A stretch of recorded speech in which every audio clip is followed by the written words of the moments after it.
Hello everyone, মায়ের হাতে রান্না চ্যানেলে তোমাদের সবাইকে স্বাগতম। আজকে মা খুব টেস্টি অ্যান্ড ইয়াম্মি একটা রেসিপি নিয়ে চলে এসছে। সেটা হচ্ছে সর্ষে দিয়ে কাঁকরোল ভুনা। খুব ইজি একটা রেসিপি, কিন্তু খেতে দারুণ হয়, মাছ মাংস ভুলে যাওয়ার মতো। কাঁকরোলগুলোকে মা হলুদ আর লবণ দিয়ে মাখিয়ে রেখেছে। এরপর একটা কড়াইতে তেল গরম করে মা তার মধ্যে কাঁকরোলগুলোকে দিয়ে দিল। কাঁকরোলগুলোকে মা খুব সুন্দর করে আস্তে আস্তে ভেজে নেবে, দেখবে কেন যেন পুড়ে না যায়। কাঁকড়গুলো ভাজি হলে মা সেটা তুলে রাখবে। এরপর কড়াইতে তেল গরম করে তাতে মা শুকনো মরিচ ফোড়ন দিয়ে দিল।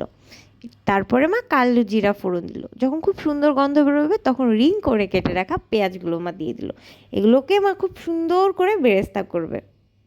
পেঁয়াজের মধ্যে মা আধা চামচ হলুদ গুঁড়ো, আধা চামচ মরিচ গুঁড়ো, আধা চামচ ধনিয়া গুঁড়ো দিয়ে মশলাগুলোকে পেঁয়াজের সাথে খুব সুন্দর করে নেড়েচেড়ে মিশিয়ে নিচ্ছে। পেঁয়াজটাকে খুব সুন্দর করে গোল্ডেন করে ভাজতে হবে। মা সামান্য লবণও দিয়ে দিল। পেঁয়াজটা বেরেস্তা হয়ে আসলে এর মধ্যে মা কাঁকড়াগুলো দিয়ে একসাথে নেড়েচেড়ে নিয়ে এর মধ্যে 1.5 চামচের মতো সরিষা বাটা দিয়ে দিচ্ছে। সব কিছু একসাথে মিশিয়ে মা এর মধ্যে দিয়ে দেবে সামান্য জল, যাতে সরিষাটা খুব সুন্দর করে কুক হয়েছে। জল শুকিয়ে আসলে তাতে কাঁচামরিচ দিয়ে ঢাকনা দিয়ে কিছুক্ষণ দমে দিলে আমাদের সর্ষে দিয়ে কাঁকরোল ভুনাটা কিন্তু একদম রেডি। গরম ভাতের সাথে যে লাগে না খেতে, আমার তো আবারও জিভে পানি চলে এলো।